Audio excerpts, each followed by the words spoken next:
साल 1933 में Adolf Hitler power में आता है और लोगों का ब्रेन वॉश करने के लिए सबसे पहले वो इन तीन चीजों पर कंट्रोल पा लेता है। पहला था मीडिया। सभी मीडिया हाउसेस सिर्फ वो दिखाने लगे थे जो वो चाहता था। और दूसरा था पोस्टर्स। हर गली हर मोहल्ले में उसके नाम के पोस्टर्स लगाए जाने लगे। तीसरा था फिल्म इंडस्ट्री। पूरी फिल्म इंडस्ट्री उसके कंट्रोल में थी। सिर्फ वही फिल्में बनाई जाने लगी जिसमें हिटलर को एक सुपर हीरो की तरह दिखाया जाता हो। हिटलर का एक प्रोपोगेंडा मिनिस्टर भी था जो कहता था एक झूठ को इतनी बार दोहराओ कि लोग उसको सच मानने लगे। हिटलर बहुत ही जोश के साथ अपने भाषण देता था जिसमें वो जर्मनी के लोगों की गरीबी, बेरोजगारी और बेइज्जती की बातें करता था।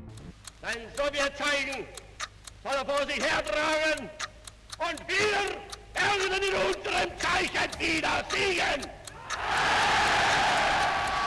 जिसकी वजह से लोग उससे इमोशनली कनेक्ट हो जाते थे। हिटलर की नाजी पार्टी बहुत बड़ी बड़ी रैलीज किया करती थी जिसमें हजारों की तादाद में लोग आते थे, सेम ड्रेस कोड में और सेम तरह के ही झंडे लेकर। वो सभी लोग हिटलर को सल्यूट करते थे जिसकी वजह से लोगों को लगता था कि पूरा देश तो इसके साथ है। और हिटलर ने जर्मनी के लोगों के दिमाग में ये बिठा दिया कि तुम्हारी प्रॉब्लम्स का कारण कोई और है। जिससे हुआ क्या, लोगों के अंदर गुस्सा पैदा हो गया। एक कम्युनिटी को ये विश्वास दिलाया कि तुम तो बहुत महान हो और तुम्हारी सारी समस्याओं का कारण कोई और ही है। और इसी के साथ उसने लोगों को यकीन दिलाया कि इस प्रॉब्लम से आपको सिर्फ मैं ही बचा सकता हूँ। और लोग उसकी बात पर यकीन भी करने लगे क्योंकि हर जगह उसी के पोस्टर्स, हर जगह उसी का चेहरा। और उसने बहुत सारे कानून अपने ही हिसाब से बना लिए कि जो भी उसकी पार्टी के अगेंस्ट बोलेगा उसको सीधा जेल में डाल दिया जाएगा। और धीरे धीरे उसने सभी ओपोजिशन लीडर्स को अपने रास्ते से हटा दिया। कोर्ट के जजेस को डराया और धमकाया जाने लगा ताकि वो जितने भी फैसले सुनाए वो सभी हिटलर की नाजी पार्टी के पक्ष में सुनाए। स्कूल में बच्चों को भी हिटलर के बारे में पढ़ाया जाने लगा ताकि वो नई जनरेशन भी उसी के हिसाब से चले। बाहर से देखने पर सब कुछ लीगल